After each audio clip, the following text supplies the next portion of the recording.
This is Hammond. And Jessica. And you're listening to the Friendly Atheist Podcast. Please go to patreon.com/Friendly Atheist Podcast to support the show, get your bonus episodes, get your ad-free episodes, all that good junk. It's been a very long week for both of us, apparently. But I'm debating which stories to start with today. Okay. And there were like 3 stories revolving around the same thing. And I think what made me upset about all of them is I saw a lot of people saying, wow, these are really wonderful stories. And I'm like, no, stop reading only the headlines and read like sentence 2 of the article. So let me start with that one here. All right. The first one comes from the Church of England, which obviously our favorite one. Mm-hmm. They said they would finally bless same-sex marriages, which sounds like a remarkably progressive thing to say in 2003. It is not that year anymore. Oh, you're doing the thing that they did the right thing, but not fast enough for your taste? Is that what we're about to get into? And I don't even think they did the right thing. Here's what they said. This is a church that is famously... its beliefs on this matter are not that far different from the Catholic Church. And most people are familiar, at least, with one might Catholic say beliefs. It was formed out of the Catholic Church like as that. a result of not being able to get a divorce. Some might say that. Some might say that. So here's what the Church of England said recently. They said... bishops in the Church of England still cannot perform same-sex marriages in their institutions. They cannot. We're not saying they're okay. So a marriage being blessed by the church is different than being performed by the church, or if you and your by the same-sex church, partner want to get married at church because you're both members, the church will be like, no, that doesn't happen here. So what is a blessing entail? What is a blessing? What a blessing is that basically the bishops can say, oh, you two, you new couple, your same-sex couple, come over here. Hey, God, can you be nice to them? All right, bye. That's your blessing right there. Just like, good luck, kids. Good luck, kids. God says we're allowed to wish you luck now. We'll give you no moral or physical support, but hey, thoughts and prayers are sort of our whole jam here. That's what they just said. They said thoughts and prayers are legal now for same-sex couples. But by the way, that's only voluntary. If any bishops don't want to do that, they totally don't have to. Wow, the bar started like medium, and now it's like heading underground pretty quick. So this is wait. Yeah. I want to apologize because what we started with was, what was the headline? The headline's basically the Church of England says it will now bless same-sex couples. So what I thought that meant was they will perform same-sex marriages, but instead what you're saying is they still won't perform them. Nope. But somebody from the church can acknowledge them if they want to, and they super don't have to if they want to. That is correct. So really effectively, nothing changes. That is correct. So even the religious leader of the church, Justin Welby, who's the Archbishop of Canterbury, said in a news conference, oh, by the way, I personally won't be blessing any gay couples. Cute look. Oh, that's a cool, fun look from the church. Neato, says the guy in the dress. Like, come on, dude. How brave. Just to give you some numbers, because I think this is what makes the entire thing even funnier to me. I mean, it's sad, but here's what made it funny. When you look at the Church of England's demographics, we learned this about 5 years ago, 2% of British people under the age of 24, 2% under 24 say they belong to the Church of England. Compared to 70% under the age of 24 who say, no religious affiliation at all. Dang. I love this sort of evolution of the Church of England as being like that and the Queen. They're just like so symbolic. You kind of forget they're there. And then you're like, oh, yeah, Church of England. Cool. I guess you guys still have a real lock on 2% of the English population. Nice work. Under 24. Like, under the 24. future Woof. is gone for you. They trust, like, George Santos more than they trust any of these bishops. That's a good joke, Kevin. Thank you. I worked very hard on it. It was really timely. But with all that in mind, the Church of England still runs like a quarter of state schools. Really? Yeah. And they get like 26 seats in the House of Lords. Okay. So, I mean, I guess I don't understand anything about Parliament.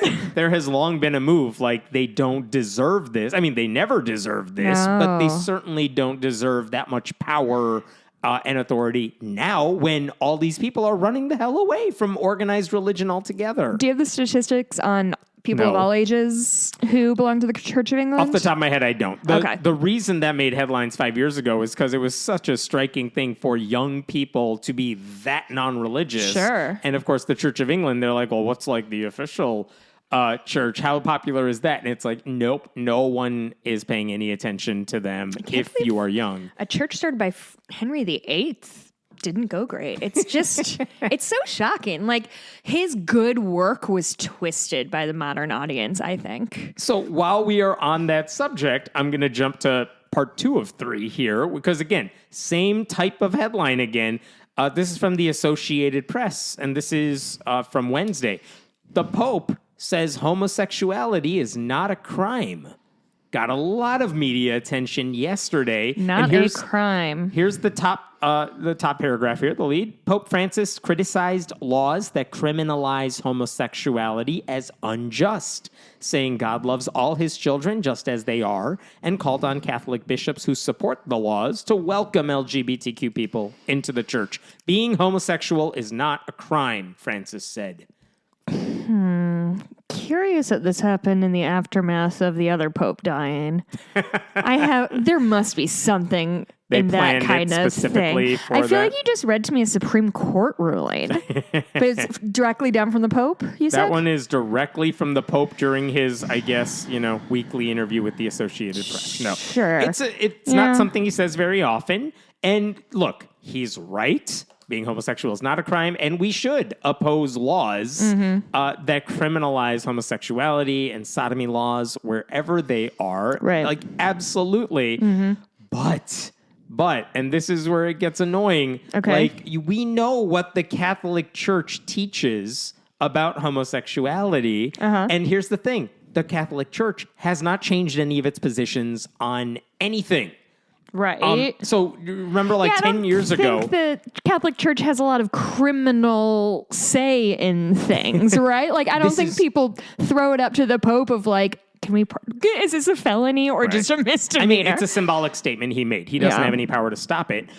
Remember 10 years ago when the Pope, the relatively new Pope at the time, was asked about a gay priest at the time. And he said famously, "Who am I to judge?" And everyone was like, wow, this new guy seems like a great ally. Advocate magazine, an LGBTQ magazine, named him like their person of the year. Sure. Because they're like, wow, coming from the head of the Catholic Church, who am I to judge? So and brave. Again, here, where he's like, homosexuality shouldn't be criminalized, sounds like, this guy's on our side.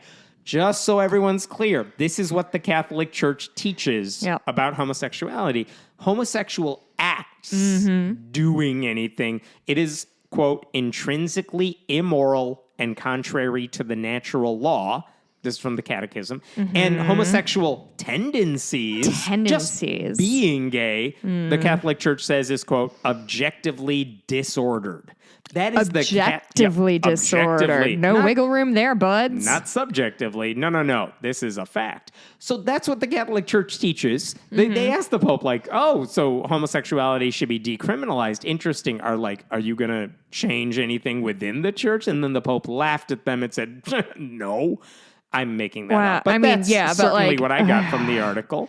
But that's the thing. So does the Pope deserve praise for saying, like, we shouldn't, like, give gay people the death penalty for existing? Like, here's some golf claps for you. Brave. You have done the bare minimum. Yeah. Very nice. And that's it. And what was frustrating is a lot of the articles writing about this, they will reach out to LGBTQ organizations and say, what do you think about what the Pope said? Isn't this neat?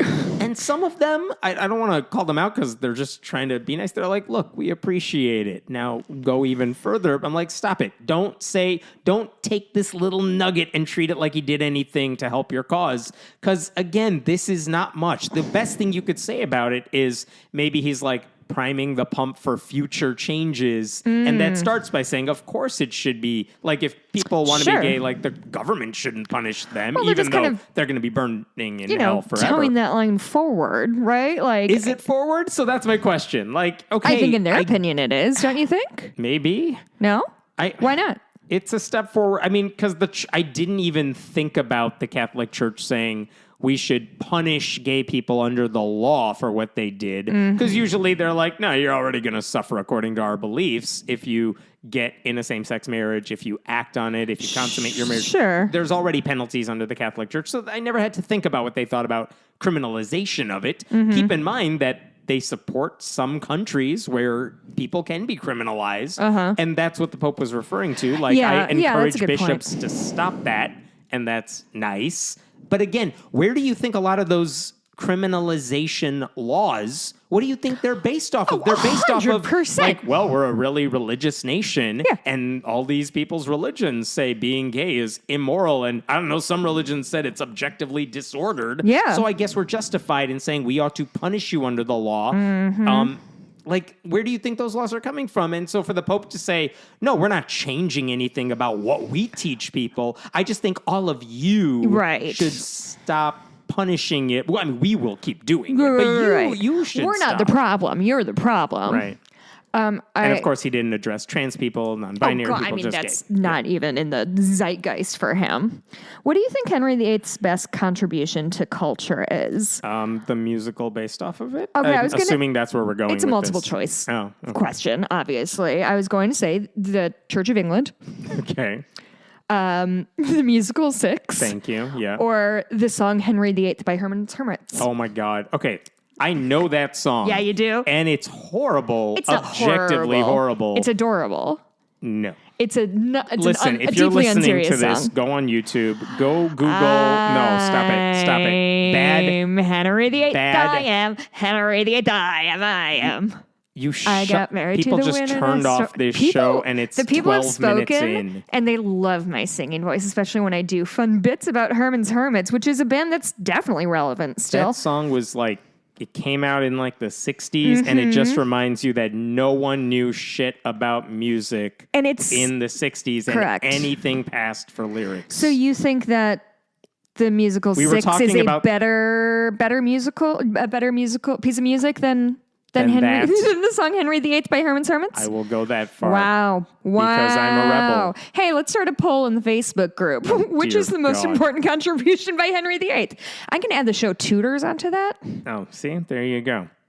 I can't believe. This is a segment about the Pope. Yeah. How did you... Okay. Oh, it's because I've been writing that little bit while you were... I see. I've been doing little bits. Have you noticed? Been doing a lot more little bits on the show. That's my contribution. It's singing very and appreciated and according bits. to all the reviews. All right, here's part 3 of 3 about the same thing, because they're all doing this week, and this is the one that I want to focus on because it, I think, made me madder than the rest of them.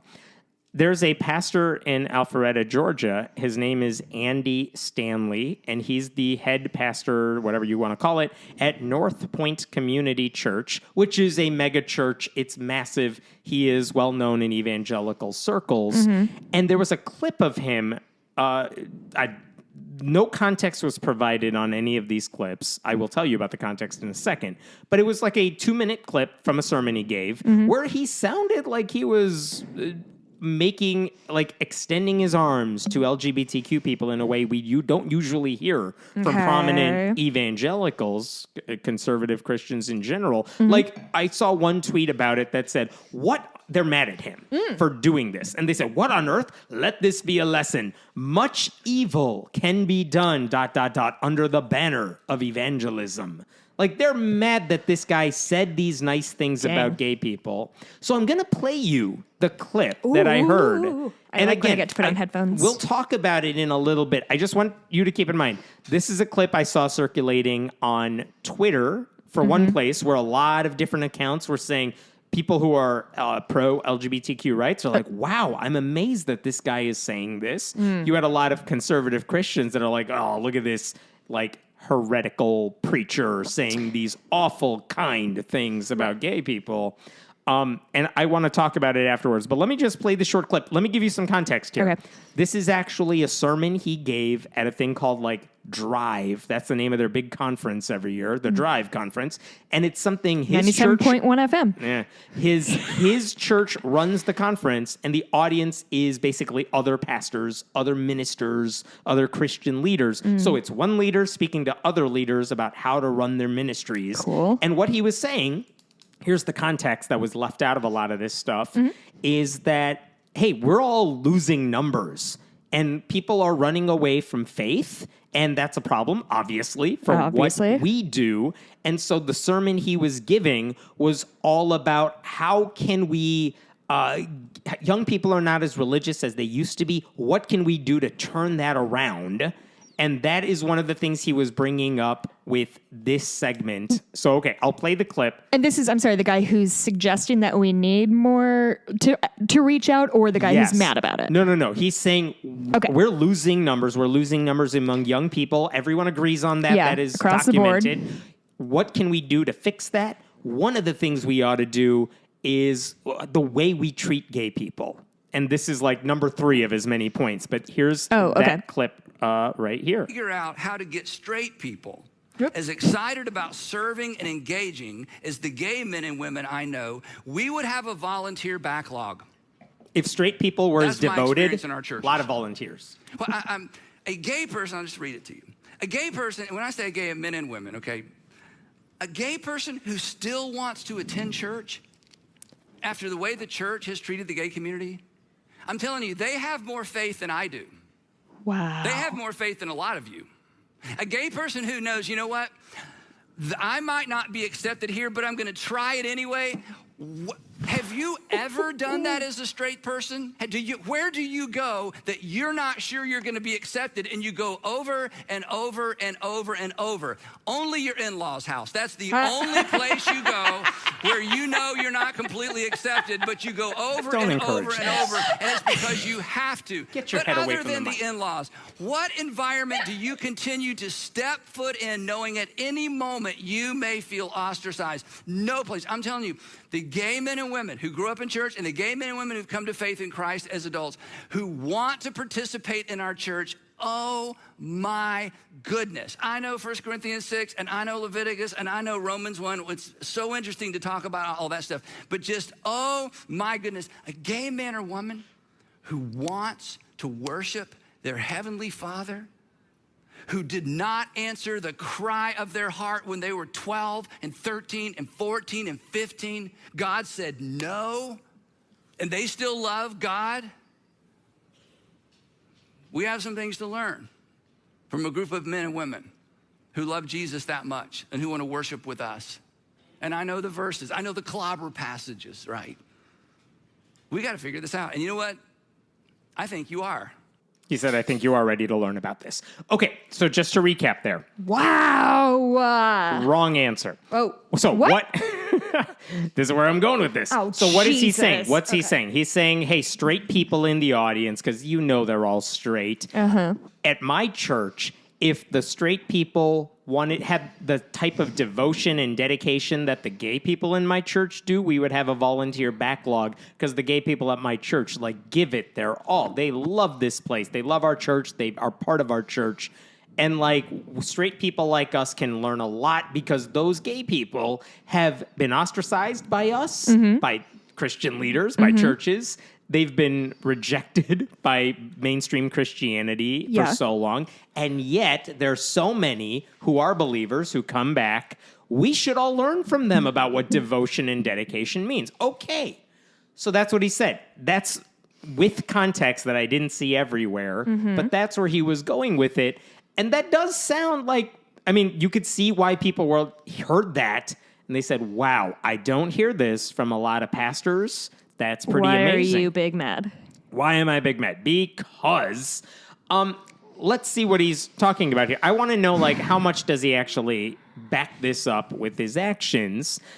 Think about what he said. He wanted the crowd to oh, by the way, I didn't say one thing, and you can't see this because this is a podcast. Behind him in the video of this sermon, there is a screen that basically says, I'm paraphrasing here, we need to acknowledge gay people. This is the part of the sermon he was doing. And he says, like, you need to accept them as who they are. And he specifically said, do not call them, quote, straight people with a sin problem. No, if they say they are gay, you can't say like, oh, we need to convert you or whatever. Yeah. No, they are gay people. You need to accept that. Yeah. Okay, so that's some of this stuff. But, and he said that because it's not our role to decide someone's salvation. That's up to God. So we welcome everyone in our church, and that's what gave him, like, that's how I know this Are you stuff. mad because he still probably believes that gay people don't deserve rights and are going to hell? All of that. Mm-hmm. So look, first of all, letting gay people into your church, that is not new. Mm-hmm. That's not particularly interesting. Even most conservative, Southern Baptist, even Catholic churches, even the Pope says, if you are gay, you are absolutely welcome to be part of our church, to be a member, whatever that means for them. Be a member of our church. You can definitely tithe in our church. We will take your money. It's still good here. They all welcome them. Very few. Like, you have to be at a very fundamentalist-y Christian, like super conservative church for them to say, oh, ew, no. Most of them don't do that. Most of them are like, oh, if you're gay, we don't mind. Yeah. And but they do say that if you are in a same-sex relationship, that's a problem. If you get in a same-sex marriage, that's obviously a problem. If you have sex with someone of the same gender, you are committing like a horrible sin. All sins are the same. Some are more equal than others. That sort of rhetoric. Notice the language he uses, too. It's very wishy-washy. Like, we welcome gays. Like, he doesn't say he's comfortable with it. He's not affirming it. He doesn't say it's okay. His basic mode is everyone's a sinner. They're sinners, too. So why should we distinguish between the types of sins? We let gamblers in our... He didn't say this. I'm saying this. We let gamblers in our church. Why shouldn't we let gay people in? It's all good. So he didn't say anything special, but he definitely said it with nicer words. He also did not say this audience, his crowd of ministers, should support same-sex marriage or that his church is going to perform those weddings, because they don't. He didn't say faith-based adoption agencies should start working with gay parents who would like to bring a child into their home. He didn't even say gay people in, like, legal marriages should be permitted to have sex or anything, because he finds all of that wrong. And, like, it's the same rhetoric we've heard where they're all saying it's fine to be gay, but it is a horrible, horrible sin to ever act on it. He didn't say that. It was absolutely implicit in his words. So here's the thing. If you're gay and you're a member of his church, they'd love to have you. They'd love to take your time and money for sure. But the expectation, and he didn't say this, but it was implied. The expectation is that you will remain single and celibate forever. Unless you're doing it with a straight person or someone of the opposite sex, in which case, I mean, good luck to all of you. Like, the only nice thing I could say about it is I appreciate that he didn't call gay people groomers. This is a Christian conference, right? It's not a Catholic specific It's thing? evangelical, non-denominational. Okay. Because I know that's a case in Catholicism, is you can be gay and not act on it. Is that also the case? And that's the case for most evangelical. Certainly the mega churches we're all familiar with. Okay. That's pretty much their position down the line. If you go to different denominations, they will have different views on that. But the large evangelical Southern Baptist churches are very much we no longer care if you are gay, because maybe if you find Jesus, it'll stop. But we definitely don't want you to do anything about that. Okay. Like, maybe we won't try to do conversion therapy. I don't think anything you're saying is necessarily incorrect. It's obviously like the least generous reading you could have given of what he said. But I don't even think it was not generous. I think it was obviously ungenerous. You said the hatred is implicit or whatever. It absolutely is. Yes, that is what I said. And it's ungenerous. I would like to direct your attention more so to whether he meant it or not. Obviously, I can't know. The way he spoke about when's the last time you've gone to a place where you think you could feel rejected? And if you still go there, to me, this was a guy who has discovered a sense of empathy and can put himself in the shoes of a queer person who wants to go to church and wants to have this community, but knows that if people find out, or, you know, if they live their authentic truth, they won't be accepted by this community. So I would be okay with that if I thought that when those gay people were part of his church, that eventually, the longer they're in it, they really would be accepted for their authentic selves. And I just don't buy that. I don't know how to argue with your hypothetical situation. Let me try to give you some facts behind that. No, I understand, but I just want to make it clear that, like, what he was saying to these people, I think we also need to keep the audience in mind. He's not like, I mean, of course he wasn't going to, like, let's be reasonable. He, of course, wasn't going to say those things. I think that he was testing the waters to be like, hey, gang, maybe, like, we need to stop fucking up this queer thing and get back on board with the rest of the world. I think that, to me, these things that you read to me sound like very tiny, shitty, terrible baby steps that unfortunately have to be made, and are going at least in the right direction of humanizing gay people, whereas before they were simply like sacks of sin to them. Like, is that what the Pope was doing? No, but fuck the Pope. Like how is that different? Well, because specifically with the "Who am I to judge" before the comment. Pope said that, yeah, before the Pope said, "Hey, maybe we shouldn't kill gay people." Mm-hmm.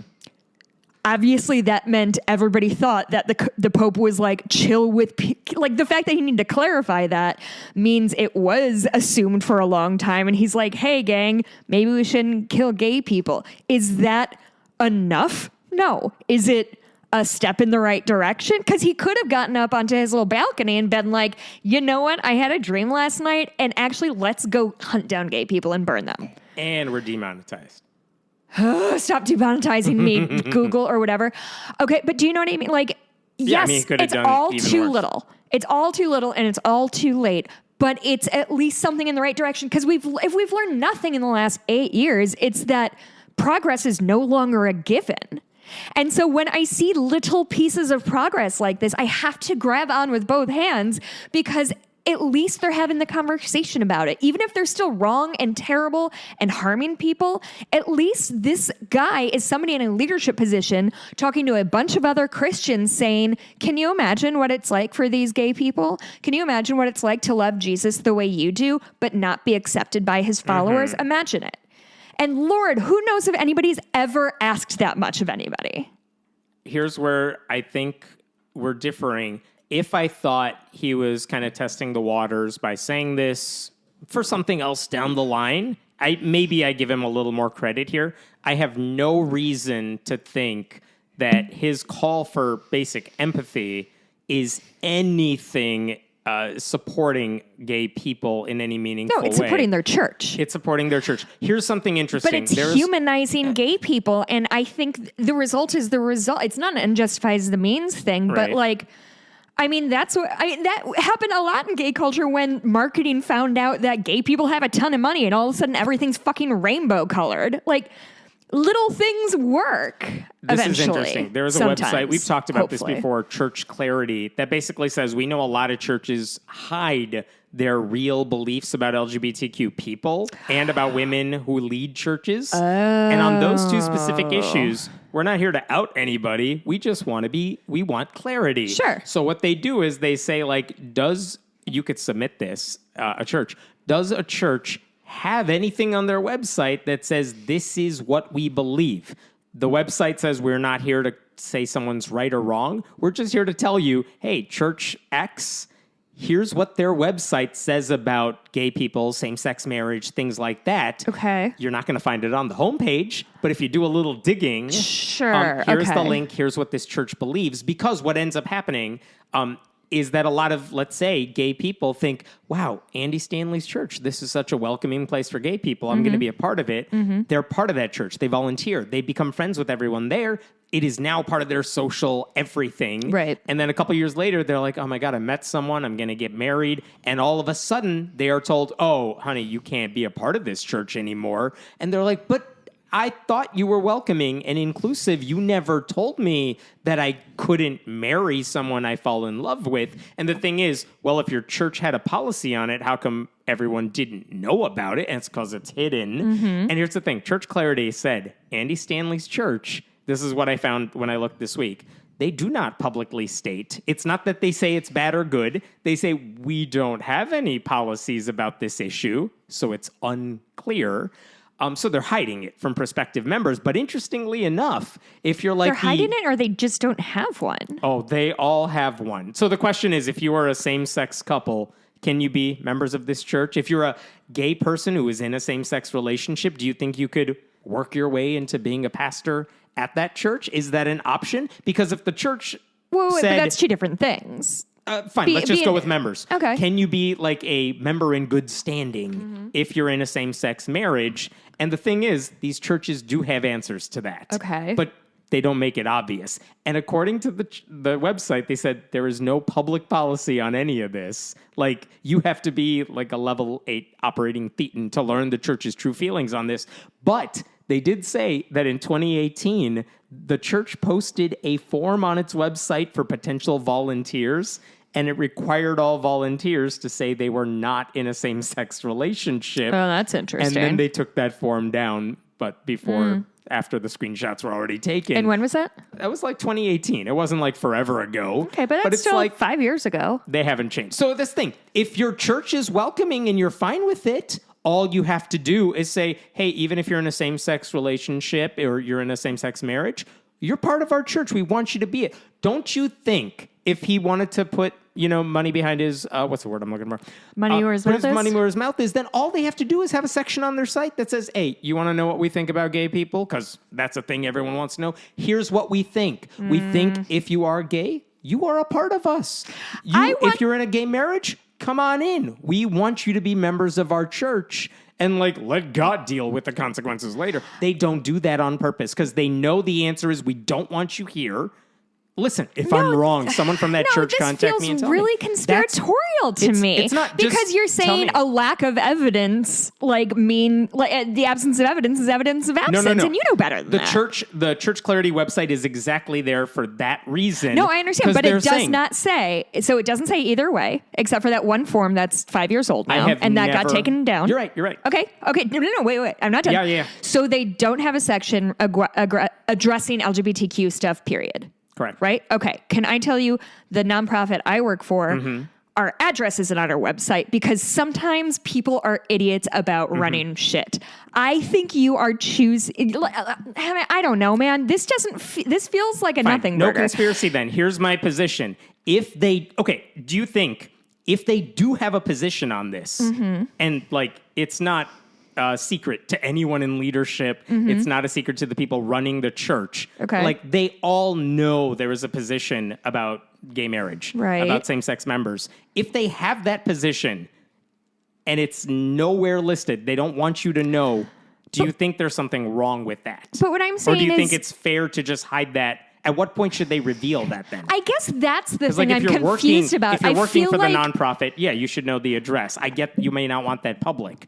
That's different. But this is a church position. No, they don't have the I want to know the church's beliefs. They all have belief. No, I get that, Hammett. They know their position. They don't want you to know because they know that people will be like, oh, well, I don't want to join that church then. And they don't want to do that. Okay. All right. They're all very clear about abortion, but they won't do it about gay people. Okay. I don't want to... Honestly, this is not worth arguing about. I think you're genuinely reading so deep into this. No, I'm totally not. I would love to hear... I've never once heard of any of these churches not list a position on homosexuality, and the actual position is, we're cool with it. Never once have I seen that. So I don't... I can't argue with this, Hammett. I'll back up then. Andy Stanley's speech sounds nice. I say if he actually wants credit for saying something empathetic, something kind, something useful that would actually change the culture or something, or if he was trying to do that, I want evidence of it. His speech, I saw people giving him so much credit for that speech, and he does not deserve it. He absolutely deserves it. You're being duped by a guy speaking Christianese. I am not being duped, and don't imply that, first of all. No, sir, truly, this, that's not nothing. I think you need to understand that in this space, I want to know how that's different from the nothing. Pope. The Pope didn't do anything special.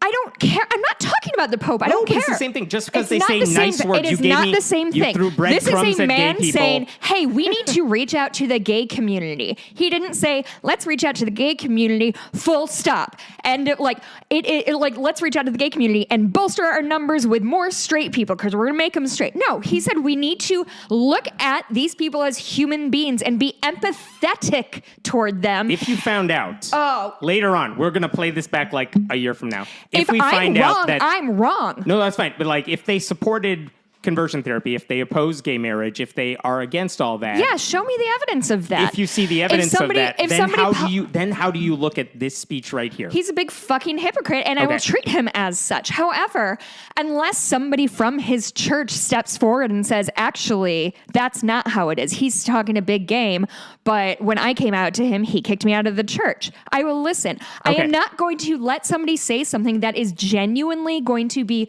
meaningful, and I think positively impactful on a lot of people, give it the least generous reading possible, and then get mad that they don't have a list for Hemant of the things he wants to know about them. Every church wants me to, as an atheist, to be a part of their church, and they go out of their way. They have secret services. They have special services for it. They have a whole section on their website. These are our 72 beliefs.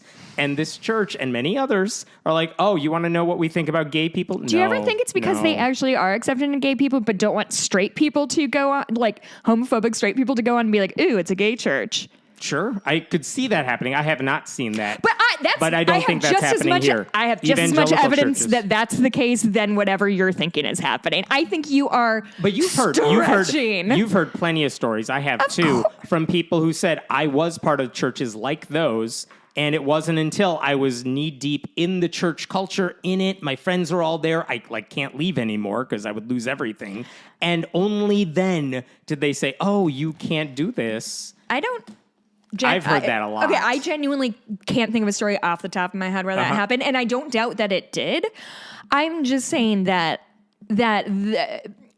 until I am given reason otherwise, I'm willing to take this person at his word. That sounds like a really good loophole, though, for a lot of these evangelical churches, then. That if we don't say anything about it and we just keep it on the DL, then we can get away with pretending to be an ally, but not really being an ally. Okay, wait, so I'm hearing, ooh, we're going to do a secret thing where we pretend to accept gay people. No. They do a secret thing where they say, we're just not going to tell you what our beliefs are unless you're like a member in high standing, unless you've taken the classes to be a part of our church. If that's something that happens a lot, then... It absolutely happens. Okay. I truly... Mega churches especially, where they say if you want to be a member, you got to go through a special class to become a member. They have those. That happens at a lot of mega churches, especially, and larger churches. And it's like, no, if you want to be a full-time member, obviously you got to adhere to our faith statement. Mm-hmm. That faith statement might have it, but those are not documents they put on their website, obviously. Okay, I guess I didn't know there was this much paperwork when you joined a church. Oh, so much paperwork. Okay, I'm going to jump to this story about Tony Dungy. Do you remember who that is? Is he a football coach? He is a football coach. For the Colts? Yes, he was a football coach for the Colts. They beat the Bears back in the day when the Bears had a team. Yeah, I remember his son died by suicide that year, and everybody was real fucked up. A guy went to school in Indiana, if you don't know, and so I was in Indiana when the Colts played the Bears. Yeah. Which is why I remember his name, which is wild. What's he up to? Something good, she hopes? Well, so... why do I know the name of the 2007 Colts head coach? It's the only piece of information anyone knows. How about Indiana? So he was on, so now he's a football commentator for NBC Sports. Okay. So he's there all the time when they have a playoff game and stuff. They're going to him. He's not great at it, but he's there. He's a guy with a Super Bowl ring. That's why they invite him there. Mm-hmm. But one of the things he posted on Twitter, apropos of nothing, was he was responding to the Daily Wire right-wing website, Tucker Carlson's one, or is that Ben Shapiro's? I don't remember anymore. But they basically said a Minnesota House member, state legislator, advocated for a bill requiring menstrual products in boys' school bathrooms. And the Democratic House member said something like, not all students who menstruate are female. And that was their case for saying, we need to pass a law to make sure this stuff is available in boys' bathrooms. Fine. Good. The Daily Wire obviously was like, how can you believe this? These people don't know anything. And then Tony Dungy responds to that tweet. Oh, boy. Saying, that's nothing. Some school districts are putting litter boxes in the school bathrooms for the students who identify as cats. Very important to address every student's needs. They have one joke. Conservatives have one joke, and it's, I identify as a tech helicopter. But it's not even that they have one joke about the I identify as stuff. It's that this particular lie, it's not just an identity joke. There is a thing in right-wing circles where they genuinely believe that, like, some schools, in order to respond to kids who are supposedly furries, have litter boxes for the kids who act like cats. And the guy who made none of that is true. Yeah, the guy who made that up said, I made that up, right? That may be the case. It might have even been Tucker Carlson. And I think NBC News actually investigated where this came from or something. And they actually did found that there was like one school that did have a litter box in the classroom, but it was because of school shootings. And kitty litter was a way to like stop the blood flow or something, like something horrible like that. But that's it. It has nothing to do with furries. None of that is true. So Tony Dungy wasn't just being an idiot when he was responding to that. He was perpetuating a right-wing lie that has no basis in anything. Here's the thing. Like, listen, idiots say idiotic things all the time. Then Tony Dungy this week publicly responded, issued an apology. I think NBC News like, you need to fix this. Yeah. So he tweeted this past week, I posted a tweet that I subsequently deleted. I issued an apology, but not everyone saw it, so I am reposting my apology here. As a Christian, I want to be a force for love to everyone, a force for healing and reconciliation, not for animosity. And here's what he said in his apology. I saw a tweet yesterday and I responded to it in the wrong way. As a Christian, I should speak in love and in ways that are caring and helpful. I failed to do that, and I'm deeply sorry. The thing that bugs me about that is he is, as he always does, he is hiding behind his faith. Of course. Notice, he didn't even say anywhere in there, here's what I said, here's why I got it wrong, here's like what I believe these news sources and they lied to me. None of that. Of course he's not going to say that. No. But he's like, you guys, I'm a Christian. Don't be mad at me. That's the thing that, it's not, like if anyone else did that and didn't have the shield of faith to cover up their lie, and their harmful lie at that, like, could he get away with this if he wasn't like just a Christian? If Tony Romo, another commentator, said something equally idiotic, I mean, granted, he's good at what he does, but like, would he get away with it? I don't know. Are you going through something that, because in the last like 4 weeks, you've brought a lot of these kinds of stories that are like, this guy did something publicly Christian and everyone's chill with it. Aren't you mad? Yes. You've brought a lot of those and you never used to. Whereas I messaged you saying, hey, did you hear a youth pastor was caught in like a child human trafficking ring? And you're like, oh, that happens all the time. It really Can you does. Maybe help me understand why this is your pet peeve right now? Because I think when we see that like pastor caught in a trafficking ring, it's like, I mean, first of all, yes, those happen every day. Yeah. And unless the pastor has some notoriety, it's like, we know that stuff happens all the time. Suck. So pointing out, hey, idiot, at Only Sky, we call him a Galato post, like, get a load of this asshole sort of thing, where That's it's like, funny. Galato post. Yeah, it's just. Did you make that up? No, I did not. But it's like, it's very low hanging fruit to say idiot did something idiotic. This feels much lower hanging to me. Well, in this case, he's a football coach. Because he's a football coach, and this is on NBC News, and he still has his job, and he's hiding behind his faith to do it. That strikes me as something people are not bringing up as much. The thing with the pastor we just talked about, same deal. That guy is running one of the biggest mega churches in the country. So for people to praise him for something I find problematic, I think that's worth bringing up. Idiot doing some crime, I think pretty much even believers are going to agree, yeah, that guy's bad, but that's a bad egg. We can discuss that. Was it the like bad apple or the orchard is screwed? But anyway, it's interesting. I mean, you pull the stories, and I trust you implicitly. Yeah. It's just I've noticed more of this lately, and we didn't used to do this a lot. And Maybe I'm just it's a curious shift what in your what makes me mad. It truly, Because honestly, I bet you could acting badly might be a story if it's anything new. Them doing something. I mean, if the church defended that pastor, then we'll talk about it. Gotcha. But even most of these pastors, the church is like, well, that's horrible. Yeah. And they're gone now. Yeah. It's like, well, all right. I mean, I wish you had caught this first somehow if that was possible. This is a story you brought up, so I want to talk about this. There was a horrific murder in Utah that happened recently. The basic story is a guy named Michael Haight. I think so. Haight. I think it's Haight. But at the beginning of the month, no one had seen this guy's wife or their 5 children, and they did a welfare check at their home, and they found like all the bodies. And I think it was the woman's mother as well was part of that. Yeah, it was a family annihilation. And Michael, the father, was apparently the guy who did it. Yeah. And also, so after he killed everyone else, he killed himself. Horrible story. And it was 4 kids, 5 kids? 5 kids from ages 4 to 17. The mother, the grandmother, and himself. Yeah. Yeah. Besides the fact that this is a tight-knit community in southern Utah, so people knew the family. Besides the fact that this is a story about domestic abuse as much as anything else, one fact that emerged after a little bit of investigation. One is that they were all active and devout members of the Mormon church. That doesn't have anything to do with the story per se, except that everyone knew this family as a nice religious family. They were known for that. And I believe, if I have this right, this is the details I was looking for. They were married for 19 years. On December 21st, the wife had filed for divorce, and her mother was staying with the family to help the wife and their children deal with that transition. And apparently, according to the wife's sister, the husband had removed all the guns from their home in the days leading up to the murders. So I guess now they have no protection, no self-defense in any way either, which emerged later on.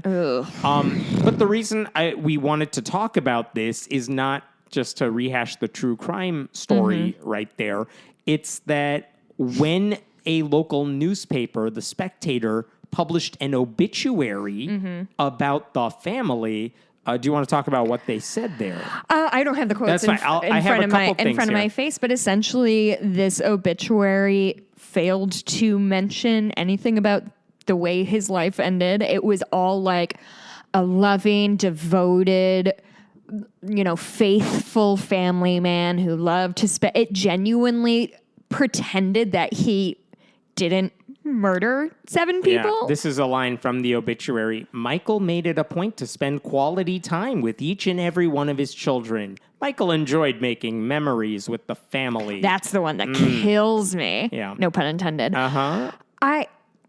And now, even bringing it up, I don't even know if it's a religious thing, so it might not even be appropriate for this, but I just think it's wild when these kinds of things happen and white people are horribly violent, and everybody was like, shh, we won't talk about that. We want to talk about Brock Turner's great grades. We want to do that. And I mean, I don't think it's insignificant to mention why it's not an Onion headline, but this is a meme that seems to come up whenever this sort of thing happens, where they're like, when a black person is murdered, you see like the worst pictures of them. Any mugshot they might have had. But when a white guy like this kills his entire family, you see like the family on a jet ski. Truly, That's every picture I've seen is them being happy and cute together. They're it's... Ugh. The same obituary noted the births of each of the children, but not the deaths. Each of these children were truly a cherished miracle to the parents. Until they weren't? They said he had recently sold his insurance business to allow more flexibility to spend time with his family. Who the fuck wrote this? And they had to have written it after, because this wasn't a notable, famous guy afterward. They had to write the obituary after all this happened. They knew all this happened and wrote that. Who wrote it? We don't know who wrote it. Okay. It was just published in a local columnist? newspaper with no byline. Oh, interesting. And the newspaper later took it down after people were like, "What the hell are you doing?" It's but what was so interesting, bizarre. also on the newspaper's website, before they took down the article, there was a comment section, which seems really bad for obituaries. Oh boy. But oh boy. in the comments section, you saw things. This is a self-identified family member, extended family member. Michael was funny. I don't think I'll ever forget the time we visited this place and that, and Michael decided to be like the wife in the cutouts. I'm grateful for his example of Christ-like love and service. No one mentioned what happened. That's just insane. Like, it's so creepy. So back to Tony Dungy. Oh, yeah. It's the religion being used as like the cover for something really disturbing that should be criticized. That is where I was going with that. And by the way, someone else brought this up too. 2 years ago, apparently, allegedly, he told his 14-year-old daughter at the time told the police her father was going to kill her. She said this apparently. What? And the police did nothing. Yeah, you don't say. And how many of them were Mormons? How many of them were taught? This is not allegations. This is just putting it out there. How many of them were taught the witness of women is not as powerful as the witness of men? Knowing what we know now. How come? And obviously a bigger question of if those allegations existed, why didn't anybody follow up with it? Why didn't they take away this guy's guns? Things like that. I mean, we just got the news today about that lynching that happened in Memphis, and the 5 police officers were fired. And as we tape this, I think the video is coming out tomorrow. Yeah, tomorrow. And the reason they arrested those officers right away is basically, it must be bad. It must be bad. And also, all 5 of the officers were black, which I just find to be interesting. Yeah, I don't know how that plays in, but like, I'm curious. I noticed that, and I'm like, this is the first time we've ever been like, yeah, we found out what happened. These people were shit-canned immediately. We'll show you the video. Usually it's like, what? Please no, we didn't do anything. In big subtext. Please don't riot. Oh my God, please. I mean, it's just, everything's miserable, isn't it? Sure, that's a good segue into the next little bit. Off you go. This was a video I saw last week because I hate myself, and I was watching some of the Reawaken America tour. This is the MAGA tour, and it happened to do a stop at Greg Locke's Circus Tent Church in Tennessee. Ooh, we're going to talk about his sweaty angel wings. Did you see that? Issue. So here's the thing about Greg Locke, so because I don't know if that's new or not. Greg Locke, I just saw it today. When he performs his hate sermons, he sweats a lot.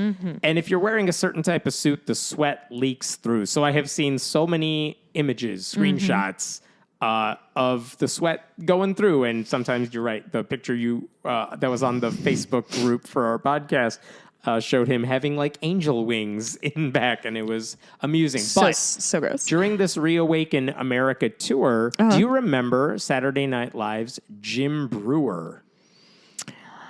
I sure do remember Jim Breuer, my friend. I saw his special many times. And do we like it? I never did. I never watched his special. I'm sure I liked it when I was 12 because we probably had the same sense of humor then. This is the guy who famously, on the show anyway, performed as Goat Boy, Joe Pesci at times. Like, his whole thing is I can make funny noises and funny faces at a time when that was the thing that made he was very SNL people laugh. Very jocular. He was very like white dude bro, kind of. So that was like the Bad Boys of SNL phase. You remember that? And it was just like Adam Sandler in a flannel. I think this is right after Sandler, but this guy is now one of the right-wing kooks. Him and like Rob Schneider and Victoria Jackson and people like that. They're just all whatever you think MAGA Rob people Schneider are. went off the they're all rails. MAGA people. But Jim Breuer, is performing at Greg Locke's Circus Tent Church for the Reawaken America tour. And in one of those shows, in this particular show, I'm going to play you a short clip from it. Oh, boy. Is he going to do the goat boy thing? No, here's the thing you need to know, because you can't see this if you're listening. He makes a lot of funny faces that are just like jaw dropped, like, oh, don't call me stupid. That's the face he makes a lot. And he's basically saying to the audience in Greg Locke's church, like, Basically, have you ever dealt with family members who are like, you should get vaccinated? Ha ha ha. That's the gist of this. I mean, that's a pretty good joke. And then, so here's what this sounds like in real life. I still have my in-laws. My in-laws are like, we gotta get our flu shot, then a booster, Go then on. another booster. And I'll say, people are starting to die. Where'd you hear that? What are you, one of those conspiracy theorists?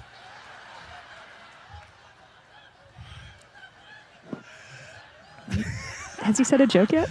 No. Okay. What are you, a cult Oh, wait. member? Extremist, one of them?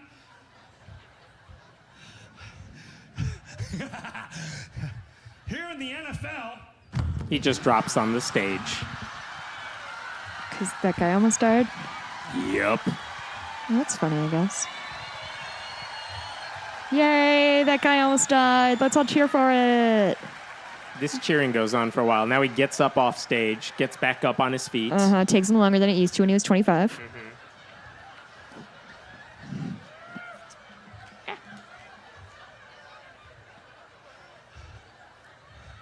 This is the funniest thing they've ever seen. crazy conspiracy theorist.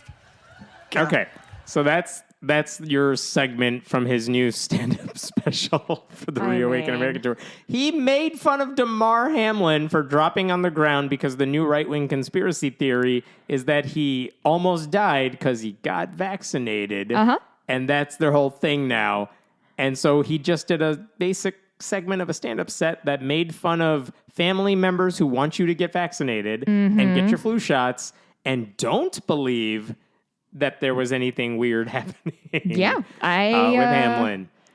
I don't see any problem with what he had to say. Definitely nobody has ever died or passed out or had a heart attack before the year of our Lord 2020. That is correct. And also, obviously, if you got the vaccine, you're in danger. But if you got COVID, no long-term symptoms. For sure. Just so weird, the depths to which this guy has fallen. Hey, I have a question. How come the new thing lately is the faking seizures after you get your vaccine? That's the same sort of thing. Why is it popular now? Because they're just looking for any reason to discredit Why didn't they do it in vaccines. 2021 when everybody was actually getting the vaccine? They go in cycles. At that point, it's you don't really need it. It's fine. Like the Microchip. it has babies 5G. inside. Yeah. Now they've moved on to if you get it, you're Fake seizures. suddenly dying, I think is the phrase. This person suddenly died at a young age. Oh, why did that happen? It's because this. And then they just lie about it. It's their thing. Okay, different story altogether. Okay. Last week was the quote-unquote like March for Life rallies across various places. And in Georgia... That did not make an impact, eh? Didn't make it to my desk. They were like, what do we do now that Roe has been overturned? And the answer is, let's keep hurting women. There's a Georgia director for what's called the National Federation of Republican Assemblies. His name is Nathaniel NFRA. Darnell. And basically, he gave a speech at the Georgia March for Life rally somewhere. Okay. And one of the things he said in his speech, I'm going to quote this directly. Lord, may you please confront those legislators who might seek to be an obstacle to these efforts to pass anti-abortion laws. He said, we thank you for how you have relieved us from one legislator, a speaker who made himself an obstacle. And we pray that, Father, you would help other legislators to serve you in fear and to take warning. Let me translate that for you. In fear? Did somebody die? Somebody did die. Really? Here's what happened. Last year, the Speaker of the Georgia State House, a Republican named David Ralston, who is as Republican as you would ever guess, like he's anti-abortion, he's anti-everything. This guy died last November at the age of 68. It was expected. He was sick. People knew that. And then he's like, I'm going to step down as speaker because my health needs to take priority. A few months later, I think he did die. Oh, no. So that happened. That happened in November. This is a guy who recently backed a state law that banned abortion upon detection of a fetal heartbeat before women even know they're pregnant. And so, like, this is a guy who was anti-abortion, And they're to be thanking clear. God for his death? So let me explain that to you. Before Roe v. Wade was overturned, the same guy, the Speaker of the House in Georgia, said, I think it's probably a bad idea to try to pass abortion restrictions in Georgia, like heartbeat bills, because Roe v. Wade is still in effect. So if we pass it, it's totally going to get overturned by courts because they'll say, well, you can't do that here. Yeah. After Roe was overturned, he's like, yeah, pass whatever you want. That guy, by Nathaniel Darnell, was called an obstacle to what we are trying to achieve because he thought, the law is probably going to stop us from doing what we want to do. And so Darnell celebrated his death. These sound like reasonable and compassionate Totally. and lovely people that I would love to spend time He made with. himself an obstacle. And God, we just want you to keep doing that. Thank to you people. for killing the people who are in our path from killing babies. And then, by the way, in a Facebook comment, someone's like, I appreciate that you said this. I can't believe people are saying you are celebrating his death. And he writes back, thank you. You said it right. We don't wish harm on people merely who disagree with us, but a person who repeatedly makes himself an obstacle obstacle to following God's moral law and thus saving human lives is standing in defiance of God and should either repent or else expect that God will providentially bring judgment on him. Holy shit. Man, I'm He telling doubled you, down. You can say anything you want as long as you do it in the name of Jesus. That is an intense thing to say about somebody who ostensibly agreed with you. I know. That's the thing. Truly, this isn't a Democrat. I kind of expect it if they're talking about Democrats. Is this what's going to happen? Are they going to, is the infighting or the internal fissures going to become so fine that nobody can agree? The internal debate. That's how Republican primaries work now. Yeah, I guess you're right. Oh, man. Okay. Here's a little bit of happy news. This is exciting from Americans United for Separation and Church. Americans United for Separation of Church and State this week. In Missouri, 13 clergy members, serving clergy members, filed a lawsuit against the state saying that Missouri law imposes one religious interpretation of abortion upon everybody in their anti-abortion laws, saying by doing that, you are violating our rights in the Constitution because our religious beliefs say abortion is either permissible or required in some situations. Required? Yeah, so I'd they're like to hear saying, that. It's one thing to say, because we have seen similar lawsuits in other states where people say, I'm Jewish, I'm a Jewish rabbi, laws, yeah. and my religion says abortion is not a violation of our religious beliefs. Right. In fact, we are obligated to go through with it in certain scenarios, and we'll see how those lawsuits pan out. But this one specifically said the trigger law that was passed in Missouri that said if Roe is overturned, then we can institute an abortion restriction on pretty much anything, anyone. And by the way, if anyone performs an abortion, like a doctor, that's 5 to 15 years behind bars. They're saying we're going after that law specifically, not just because it violates our religious beliefs, but because when they passed this bill, they made it very clear they were advocating for one religious interpretation, and they have the receipts here. Yeah, For tell me about example, that. during the debate about the bill, lawmakers said things like, to me, God doesn't give us a choice in this area, so we got to pass the abortion restriction. Another person, being from the biblical side of it, I've always believed that life does occur at the point of conception. Someone else, life begins at conception. Psalms 119 says, someone else, as a Catholic, I do believe life begins at conception. So again, and we have video of them saying all this stuff. Love it. So the point is, what this lawsuit says, the true purpose and effect of these laws, the anti-abortion laws, was to enshrine certain religious beliefs in law.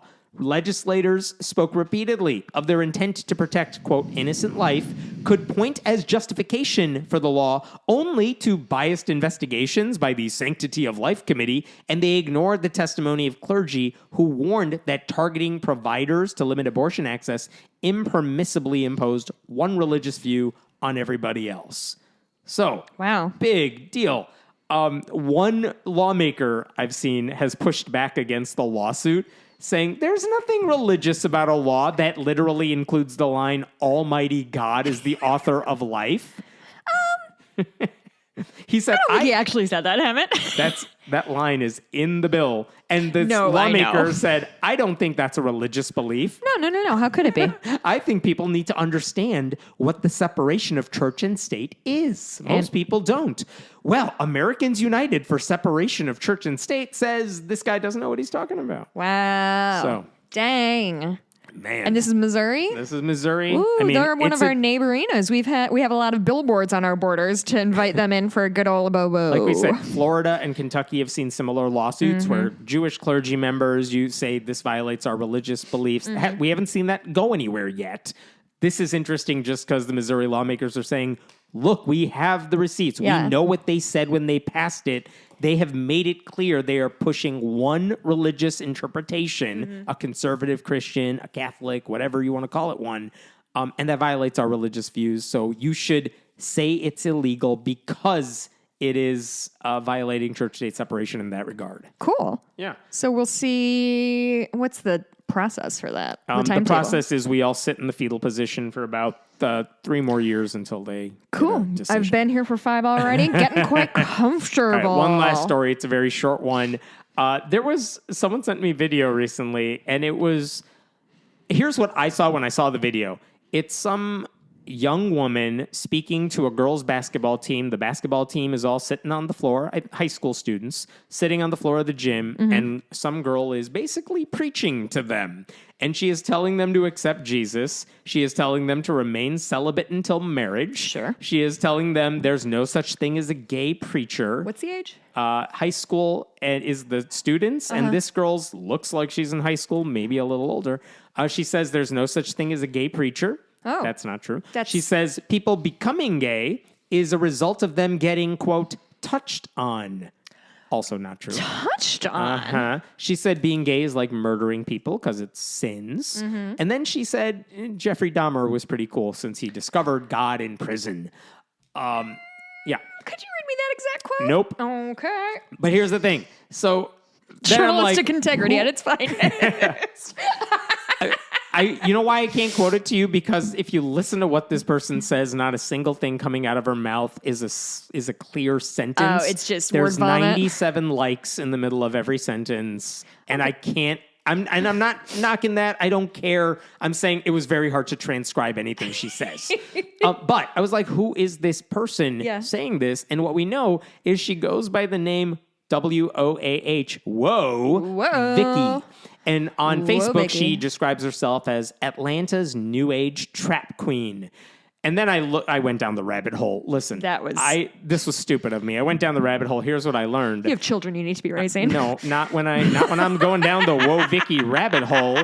I found out that she is I think, early 20s white girl who pretends to be black. To the point where she uses the N-word repeatedly. No, thank you. She says she can get away with it because her boyfriend is black. Oop, not or at also least true. has said that. Also not true. And that's kind of her whole spiel. And she also has like a trillion followers on TikTok, and she's way more popular than both of us. So yeah, that's too bad. So the question is, who invited? Is that the secret to her success? Should we start seeing the N-word more? Listen, if you want to work for Daily Wire. Truly. Yeah, there's money there to be sure. Go ahead. If you want to be Steven Crowder and get $50 million contract for lawsuits. Do I, though? It sounds pretty good right at this moment. Right? And so here's the thing. I'm like, who invited this woman to speak to these kids? And did the school do it? And based on people I've talked to, the school had no idea this was happening. The way you described it sounded informal. It didn't sound like Yeah, it was pretty informal. Okay. And it turns out the person who took responsibility for bringing her there was another person about that same age named Francis, who is basically a digital creator online. That's her Facebook thing. And then it says she's a character coach for the team. I have no idea what her affiliation with Jonesboro High School is in Georgia, but she has some connection, legally speaking, yes. Okay, so they're not high school students. Nope. But I think she has some connection to the basketball team, and she's like, you know what these girls need? They need my TikTok hero friend, a social influencer, to come and speak to them. And like the vibe from everyone on the team is like, we have no idea who you are, but apparently you're very famous on TikTok. So, okay, talk to us for a bit. And then during the Q&A, they're like, okay, you're Christian. So like, what do you think about gay people? And then she goes off on gay people. And this is what... I love them. I think they deserve all the rights of anybody else. There's no reason to treat them differently because of who they are and how they love and how they identify. Yeah, she gave the Andy Stanley speech. Now, Christopher Line with the Freedom from Religion Foundation basically just sent a letter to the school saying, like, go investigate this. Tell us that it's never going to happen again and that you're not going to allow outside adults to preach hate and bigotry to students during school-sponsored activities. Yep. And, like, if you had nothing to do with it, then figure out what the hell happened Then here. you need to hire a couple more security guards, my dude. I'm just thinking, like, if this was... I'm sure they had ring lights with them you couldn't have missed. Forget the controversy behind this person, because I don't Right. think anyone in this crowd knew who this person was. But imagine if they invited a Muslim or an atheist or a Satanist, and you got this on video, someone preaching to a random high school basketball team. Truly, like... You can't imagine it. It would never happen. No, you can't. However, I would like to propose that you bring me in under a similar guise Never for doing it your for team. anything. I think I have a lot to offer these people. I like my side. I gig. have skills like speaking loud and Mm-hmm. swearing sometimes. I disagree with you, and it makes people pretty mad at me. Mm-hmm. So They'll does probably like that. everyone on the team. It's all good. Oh, hey, gang. You all know that, like, when Hammett and I disagree, we're not, like, Jessica's abusing me, you Matt, guys. It's truly, somebody accused me of abusing Hammett, and I was like, I'm like, this shit. The funniest thing about that is that I'm like, this is how everyone in my life talks to me. And then I realized after I said that, oh, that probably sounds bad too. I think I like it when people I like and know Of course make fun you of me. do. And I don't discourage it because it makes me laugh. Yeah. And so everyone around me who knows me well just constantly says mean, nice. With a kind heart. Yeah. Says mean things to me. And they know I laugh it off because I know you're not taking it serious. I've known Hammett for a But people decade. who don't know me or don't know the people I am talking like that with, I'm not inviting strangers to do this. Oh, yeah, by But the I'm way, saying you if anyone can't talk to us. overhears You guys can't this, talk to us this way. I do understand. We can only talk to each other this way. The Right. only person who can beat up Hammett is me, his That is right. big sister. Big sister? Yeah, sure. Little sister. Whatever you want. Twin sister who didn't get as much attention. Sure. Where do we find What, you? are we done? We're done. Oh, okay. You can always find me on Twitter as long as, I guess Twitter is sort of... It's I guess. there. Who knows? I'm at Jess Blumke on Twitter. You can always find us on our Facebook group, Friendly Atheist Podcast. Just search for us on Facebook. Mm-hmm. You can always leave us a review. In fact, here's one that I have just now. I wasn't no. vamping or anything. Oh, no. This is from Hal Peters. Look forward to this every week. This podcast is always a great listen. I love the conversational style of the hosts, and they keep us up to date with the latest, mostly depressing news. Somebody else said, Listen, if there more was songs. if there was good news, I would share that with you, everyone. They must have just updated this because this is a new one. My problem lies solely with Jessica. She comes off very loud, obnoxious, and aggressive for literally no reason. This is not how I like to be woken up on my morning commute. Good God. Don't wake up to us. Sir. We are a 5 p.m. podcast. Sir, you need to have at least 2 whiskeys before you engage in this nonsense. This is a imagine- podcast you listen to on hour 3 of your road trip. Absolutely. My poor husband has to wake up to me every day. And like, I don't want to put anybody else through that. Wow. It really made me laugh. Anyway, haven't worked. We're at patreon.com/Friendly Atheist Podcast. I am very aggressive, but I think I have reason. That's the other thing. He says for literally no reason. I think I generally justify my anger, unless it's at you, which is just coming from somewhere deep in my heart. Do you want to hear what we're going to talk about in the bonus episode? You got 2. You can tease them with 2 items. 2?